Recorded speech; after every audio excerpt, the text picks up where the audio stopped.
Shiv Baba's warning. The negative impact of movies and novels. सबको पतित तो बनना ही है, लेकिन राम बाप जैसे सिर्फ टीवी आदि देखने से और उपन्यास सुनने से पतित बनना अच्छा है, या कामनिका से कर्म से विकर्म करते करते पतित बनना अच्छा है. Student, everyone does have to become impure. However, is it better to become impure only by watching TV etc. and reading novels like the Father Ram, or by indulging in the vice of lust, meaning by performing wrong actions? TV में दिखाया जाता है film, Films are shown on TV. और फिल्मों में दिखाया जाता है पतित से पतित दुनिया के कर्तव्य. And the doings of the most impure world are shown in films. बाप कहते हैं The father says कि मेंटलिटी को सबसे जास्ती गिराने वाली ये फिल्म और ये आज के लिखे हुए उपन्यास हैं. the things that make one's mentality degrade the most are these films and novels written today.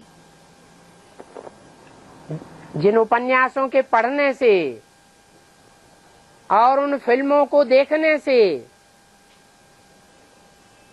सुबह से शाम तक और रात में सोते सोते भी पुरानी पतित दुनिया की स्मृति आती है या नई दुनिया की स्मृति आती है. By reading those novels and watching those films, do people remember the old impure world or the new world from morning till evening and even while sleeping at night? पुरानी पतित दुनिया याद आती है. They remember the old impure world. बुद्धि में एक बाप को याद करते हैं तो पुण्य कर्म करते हैं क्या? When you remember the one father through the intellect, do you do a meritorious deed?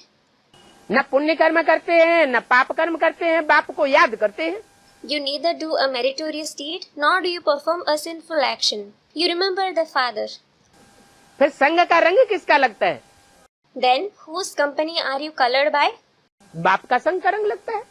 You are colored by the father's company. ऐसे ही बुद्धि का संग है. In the same way, there is the company of the intellect.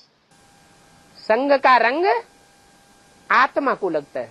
The soul is colored by the company. जैसा संग वैसा रंग. As is the company, so is the color. ये कीट, पशु, पक्षी, पतंगे, अच्छे से अच्छे प्राणी और बुरे से बुरे प्राणी, These insects, animals, birds and moths, the best and the worst creatures. सतयुग में अच्छे प्राणी ही क्यों होंगे? Why will there be only good creatures in the golden age? कीट पतंगे क्यों नहीं होंगे? Why won't there be insects and moths? कोई कारण रहा होगा. There must be a reason. ये संग के रंग की बलिहारी है. This is the glory of the color of the company. जानवरों को भी संग का रंग लगता है. Even animals are colored by company. कीट पतंगों में ज्यादा बुद्धि होती है या जानवरों में ज्यादा बुद्धि होती है? Do insects and moths or animals have more intellect? हैं? जानवरों में जास्ती बुद्धि होती है. Animals have more intellect. तो आज के खूंखार जानवर वो सतयुग में सात्विक जानवर कैसे बन जाते हैं?